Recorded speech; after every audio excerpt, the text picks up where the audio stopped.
नमस्कार दोस्तों। आज का ये दिन 6 दिसंबर, हर बार जब ये तारीख कैलेंडर पर आती है तो दिल कसैटा सा हो जाता है। आंसू आ जाते हैं लेकिन साथ ही वो जज्बा भी जाग उठता है जो हमें कहता है रो मत लड़ो। ये है बाबा साहब डॉक्टर भीमराव अम्बेडकर जी का महापरिनिर्वाण दिवस। वो महान आत्मा जिन्होंने अपना हर सांस अस्पृश्यता के अंधेरे को चीरने में उड़ा दिया। आज इस वीडियो में हम उनके जीवन की उन कच्ची दर्द भरी यादों को छूएंगे, उनके संघर्ष के गावों को महसूस करेंगे और उनके कार्यों को सलाम करेंगे जो आज भी हमारे दिलों की धड़कन है। अगर आप बाबा साहब के दीवाने हैं या फिर एक साधारण इंसान हैं जो जिंदगी के दर्द को रूबरू होना चाहता है, तो ये कहानी आपके सीने को भिगो देगी। चलिए हाथ थाम कर चले। जय भीम।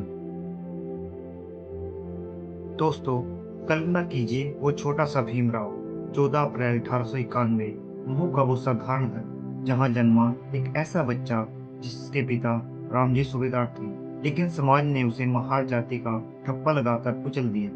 बचपन, अरे बचपन तो बस नाम का था।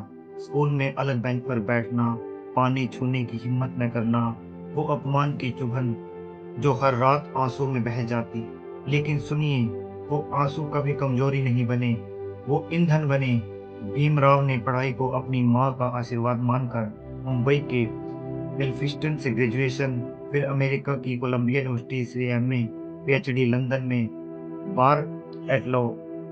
एक दलित लड़का सताया जाता वो दुनिया की ऊंचाइयों को छू रहा था। और पत्नी रमाबाई, वो तो उनकी जान थी, हर रात की उदासी में साथ खड़ी, हर जीत में आंसू बहाती। बाबा साहब का ये व्यक्तिगत जीवन दर्द से सना हुआ लेकिन प्रेम और हौसले से चमकता। वो कहते थे मैंने कभी हार नहीं मानी क्योंकि हार तो दिल में बसती है।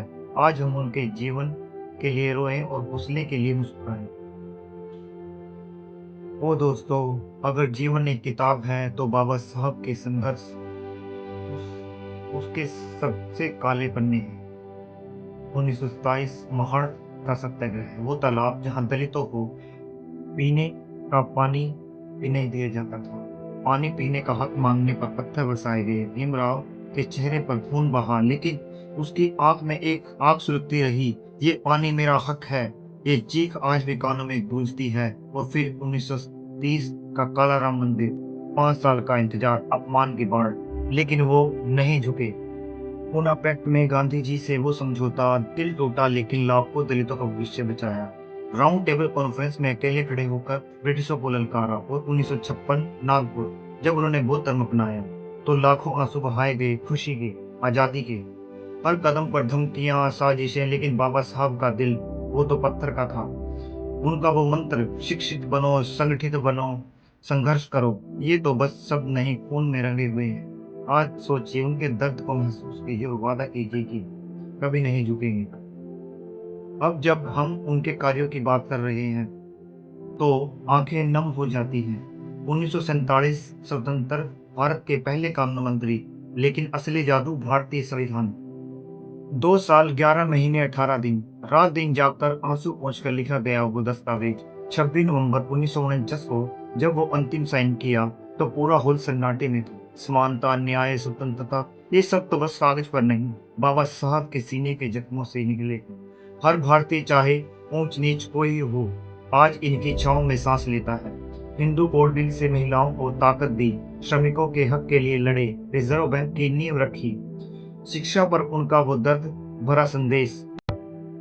राजनीतिक आजादी बिना सामाजिक न्याय के बेमानी है।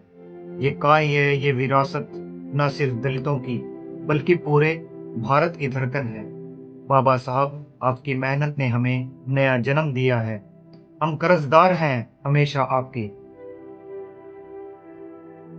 दोस्तों, 6 दिसंबर 1956, वो दिन जब बाबा साहब हमें अलविदा कह गए। लेकिन चले कहाँ, वो तो हमारे खून में, हमारे आंसुओं में, हर संघर्ष में बसते हैं। वो सिर्फ एक इंसान नहीं, एक तूफान थे जो आज भी बहे जा रहे हैं। इस महापरिनिर्वाण दिवस पर आइए आंसू बहाएं, लेकिन संकल्प लें, उनके सपनों को पूरा करेंगे, असमानता को कुचलेंगे, शिक्षा को फैलाएंगे और सबके लिए न्याय मांगेंगे।